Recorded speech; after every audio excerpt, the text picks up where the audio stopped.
மகர ராசி 4 கிரகங்கள் சனி, குரு, ராகு, கேது எல்லாம் ஸ்பெஷல். என்ன தெரியுமா? காவல்துறை, பள்ளி கல்வித்துறை, நீதித்துறை, அடுத்தது இன்னொரு துறை என்ன, கேது டெவலப்மெண்ட். அப்ப இன்னைக்கு இன்ஃபர்மேஷன் டெக்னாலஜின்னு சொல்றோம். இந்த துறையெல்லாம் தானே நம்மளை பெரிய அளவில் முன்னேற்றிட்டு இருக்கு இல்லையா? ஒரு கல்வித்துறை சரியில்லை, சரியா வரலன்னா லைஃப் என்னவா இருக்கும்? நமக்கு எதுவுமே கத்துக்கல, தெரிஞ்சுக்கலன்னா நம்ம லைஃப் எல்லாமே வீணா போயிடுமே. அப்ப குரு என்ன பண்றார்? உங்களை நிறைய கத்துக்க வைக்க போறார். குரு 6வது வீட்டுக்கு வந்திருக்கார், மகர ராசிக்கு. நிறைய கத்துக்க வைக்க போறார். மாஸ் ஹீரோவா உங்களை ஆக்க போறார். என்ன ஹீரோ? Mass hero. ஒன்னே ஒண்ணு, எதையும் அசால்ட்டா செய்யாதீங்க, அலாட்டா செய்யுங்க, பயந்து செய்யுங்க. ஒருத்தர் ஹெல்மெட் போட்டு போக மாட்டேங்கிறார்.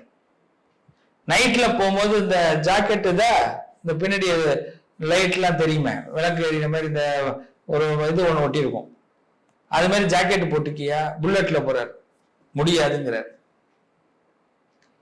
இது தவறா தவறு இல்லையா? அது மாதிரி கார்ல போறாங்க, சீட்டு பெல்ட் போட்டு போ, முடியாதுங்கிறார். தவறா சரியா? தவறு இல்லையா? சீட்டு பெல்ட் போடணும், ஹெல்மெட் போடணும், ஜாக்கெட் போடணும். நம்ம உயிர் தானே நமக்கு முக்கியம். அப்ப குரு 6க்கு வரும்போது உடல் நலத்துல ரொம்ப கவனம் தேவை. எல்லாமே இந்த சன பொழுதுதான். சார் நான் இங்கதான் சார் போயிட்டு வந்தேன் அப்படின்வார். அதுக்குள்ள நமக்கு என்ன நடக்கும்? முக்கியமா எலும்பு விஷயங்களில, நரம்பு விஷயங்களில மகர ராசிக்காரர்கள் மிகவும் கவனமாக இருங்க. சில பேருக்கு கால்ல எலும்பு உடையெல்லாம் வாய்ப்பு இருக்கு, அதனால ரொம்ப கவனமா இருக்கு. குரு 6 சுகஸ்தானத்தை கொடுக்கிறார். 6க்கு வராருன்னா உங்களுக்கு சேவ் பண்றார். ராஜா இந்த பக்கம் போகாத, இரும்ப தூக்காத, வெயிட்டை எடுக்காத, முக்கியமா இரும்பு விஷயத்துல கவனமா இருக்கு. ஃபாஸ்டிங்க எதுவும் பண்ணாதீங்க, ஃபாஸ்டிங்கே பண்ணாதீங்க. ரெண்டுக்குமே வித்தியாசம் இருக்கு இல்லையா? ஃபாஸ்டிங்னா என்ன? விரதங்கள் வேண்டாம். மகர ராசிக்கு இந்த வருஷம் விரதங்கள் வேண்டாம். ஃபாஸ்டா எதுவும் பண்ணாதீங்க, அது வேகமா எதுவும் பண்ணாதீங்க. ரெண்டுமே சிரமம். குரு அந்த அளவுக்கு நமக்கு ஞானத்தை கொடுக்கிறார். இந்த பதிவை பார்க்க வைக்கிறதே குரு தானப்பா. குரு காதுல விழ வைக்கிறாருப்பா. குரு தட்சிணாமூர்த்தி வழிபாடு பண்ணுங்க. நவகிரகத்துல பிரகஸ்பதி வழிபாடு பண்ணுங்க. சனி பகவான் 3ஆம் இடத்துல இருந்து 4ஆம், அதாவது ராசிக்கு வாக்கியப்படி 3வது இடம், வாக்கியப்படி 2வது இடத்துல இருக்கார். 3வது இடத்துக்கு மார்ச் மாசம் 6ஆம் தேதி 2026 போறார். திருக்கடை எப்படி 3ஆம் இடத்துக்கு வந்துட்டார், 3rd பிளேஸ். இப்ப எப்படி சொல்றது? ஒரு கால் இங்க இருக்கு, ஒரு கால் இங்க இருக்கு, அப்படிதான் வச்சுக்கணும். முழுசா அவர் போய் ஜனவரி 2026 ஜனவரி மாசம் 6ஆம் தேதி தான் முழுசா போய் உட்கார்றார் 3வது இடம். இந்த 2வது வீட்டுல இருந்து போறார். இப்ப என்னன்னா, மகர ராசிக்காரங்க சொல்ல காப்பாற்ற வேண்டிய கட்டாயம் இப்ப ஏற்படும். கம்பல்சரி. சார் நான் முன்னாடி ஒரு ஒப்பந்தம் போட்டிருந்தேன் சார், அதை இப்ப செயல்படுத்த சொல்றாங்க. நான் முன்னாடி ஒரு அப்ளிகேஷன் போட்டிருந்தேன், எனக்கு பிடிக்கல சார் அப்படின்னு. வேற வழியே இல்லை, செஞ்சுட்டு தான் போகும். மகர ராசிக்காரங்க முன்னாடி என்னெல்லாம் வாக்குறுதி கொடுத்தீங்களோ அதை நிறைவேற்றணும். அரசியல் இருக்கிறவங்களுக்கு ரொம்ப ஆபத்து. மகர ராசிக்காரவங்களுக்கு நீங்க ரொம்ப கவனமா பேசுங்க. முன்னாடி என்ன சொன்னீங்களோ மறந்துடாதீங்க. ஏதாவது செய்யற மாதிரியாவது காட்டிடுங்க, இல்லைன்னா மகர ராசிக்காரவங்க திரும்பி வின் பண்ண முடியாது, கஷ்டம். அதனால 3வது இடத்துல வேற சனி வேற வர்றார். 3வது இடத்துல திரும்பி கரெக்டா மார்ச் 6ல இருந்து உட்கார்ந்துறாரு, நிரந்தரமா போய் உட்கார்றாரு 2.5 வருஷத்துக்கு. அப்ப என்ன ஆகும் அப்படின்னா, கொடுக்க வேண்டிய சனி நம்ம இந்த 2வது இடத்துல மிச்சம் மீதியை வச்சுட்டு வந்தோம்னா அது கொடுக்காம போடுவார். சனிக்கு நேர்மை தான் ரொம்ப முடிக்கும். இதுக்கு அரசியல் இருக்கிறவங்க, அதிகாரத்துல இருக்கிறவங்க, குடும்பத்துல வாக்குறுதி கொடுத்தவங்கள கவனமா இருங்க. என்ன கொடுத்தீங்களோ செய்யுங்க, கொடுக்க முடியல செய்ய முடியலன்னா ஒத்துக்குங்க. ஒரு பையனுக்கு சைக்கிள் வாங்கி கொடுக்குறேன்னு அப்பா சொல்றாரு. அப்பா மகர ராசி, வாங்கி கொடுக்குறேங்கிறார். டிசம்பர் போயிடுச்சு, மார்ச் வரப்போகுது. அப்ப என்ன செய்யணும்? 2026 பிறந்துருச்சு. தம்பி, அப்பாவால சைக்கிள் வாங்கி தர முடியல, காசு ரொம்ப டைட்டா இருக்கு, அப்பா உனக்கு கண்டிப்பா வாங்கி கொடுத்துட்றேன்.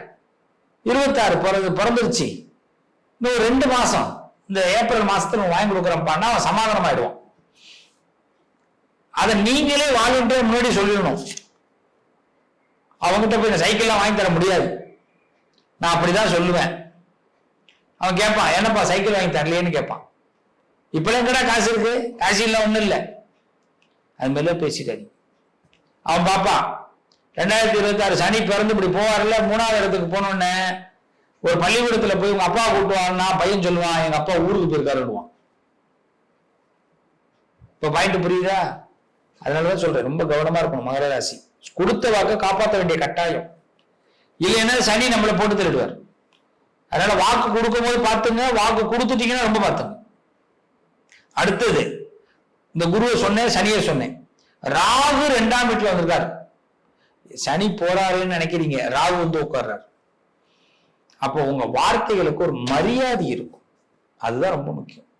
வீட்டுல ஒரு பெண்மணி புளிக்குழம்பு வைக்கிறேன்னா புளிக்குழம்பு வைக்கணும், புளிக்குழம்பு வைக்கிறேன்னு ரசம் வச்சுக்கினா உங்களை கேள்வி கேட்பான் இல்லையா? அப்ப என்ன செய்யலாம்? சொல்லவே வேண்டாம், செஞ்சுட்டு பண்ணு.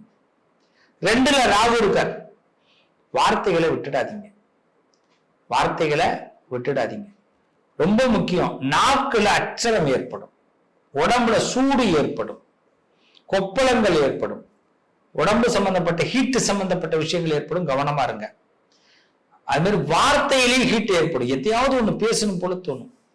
ரொம்ப சாந்தமா அவங்க, அமைதி, அவங்க நிறைய தண்ணி குடிங்க, மோர் குடிங்க, உடம்ப பார்த்துக்குங்க. தேவையில்லாத விரோதங்களை தவிர்த்துருங்க. பகைய ஸ்ட்ரெஸ் ஆகாதீங்க. மன அழுத்தம் அதிகமாக வாய்ப்பு உண்டு. இந்த ராகு நம்மளை போட்டு தள்ளுவார். சப்போர்ட் பண்ற கிரகம் யார் ஐயா இருக்கா? இந்த கேது அஷ்டமத்துல போய் உட்காராரு. 8 அவசரப்பட்ட பிரச்சனை, அவசரமே படாதீங்க. எனக்கு தெரிஞ்சு மகரத்துக்கு குரு, சனி, ராகு, கேது எல்லாமே ஆப்போசிட். இதுல வந்து ஜனவரி மாசத்துக்கு பிறகு ஒரு ஸ்டெப் முன்னேற்றம். மார்ச்சிலிருந்து சனி ஃபுல் சப்போர்ட்டுக்கு வர, ஃபுல் சப்போர்ட்டுக்கு வர. 7.5 சனி டோட்டலி விளைகிறதா, பெருமூச்சு விட்டுக்கலாம். கடந்த இப்ப திருக்கணித அடிப்படையில் 7.5 சனி வெளியில வந்திருக்காரு. இப்ப நான் ஒண்ணுதான் சொல்றது, இந்த காலகட்டத்துல அவாய்ட் பண்ண வேண்டியது சில வார்த்தைகளை அவாய்ட் பண்ணிட்டு ரொம்ப கவனமா பேசுங்க. பிள்ளையார நிறைய வணங்குங்க, சிவனை வணங்குங்க, வில்வ அர்ச்சனை பண்ணுங்க சிவனுக்கு, குரு தட்சிணாமூர்த்தி வழிபாடு பண்ணுங்க, அமைதியா இருங்க, மௌன விரதம் இருங்க, தண்ணி நிறைய குடிங்க, உடம்ப பார்த்துக்குங்க, உங்க மேல அக்கறையை செலுத்துங்க, கான்சென்ட்ரேஷனை மாத்துங்க. யாரு பண்ற குறையும் யாரு பண்றதை பத்தி நினைக்காதீங்க. தேவையில்லாம ஒம்பளுப்பாங்க. ஒரு படத்துல சொல்லி முடிச்சிடுறேன். ஒரு படத்துல வடிவேல் என்ன பண்ணுவாரு, உட்கார்ந்துருப்பார். அதுக்கு முன்னாடி வடிவேல் வருவார் ஒரு டீ கடையில. அதுக்கு முன்னாடி இன்னொரு நடிகர் உட்காந்துருப்பாரு. ஒரு பையன் வந்து கூப்பிடுவான், உரண்டை எழுப்பான், இந்த ஒரு வண்டிக்கு வா வா வா கூப்பிடுவான். அப்ப வடிவேல் சொல்லுவார், கூப்பிடுறாங்க போயா அப்படின்னு. அவர் வாயை திறக்க மாட்டார், இல்ல போயா அப்படின்னு. அப்புறமா வடிவேல் போவார், போயிட்டு கொஞ்ச நேரம் வருவார், ஒரு பக்கம் அவரை எடுத்துட்டான் அப்படின்வார். இதுக்கு வேண்டாம் நான் அப்ப போக மாட்டேன்னு சொன்னேன் அப்படின்வார். இதுதான் இப்ப நிலைமை. மகர ராசி கவனமா இருக்கு, வார்த்தைகளை விட்டுடாதீங்க. வாழ்த்துக்கள். இந்த மகரத்தை பொறுத்தவரை நிச்சயமாக நான் சொன்னதை கீப் இட் பண்ணா உங்களுக்கு நல்ல வழிகள் திறக்கும். நான் நல்ல வழிகளுக்கு தான் இப்ப பிளான் கொடுத்துருக்கிறோம், பயமுறுத்துறதுக்கு அல்ல. நல்லதே நடக்கும்.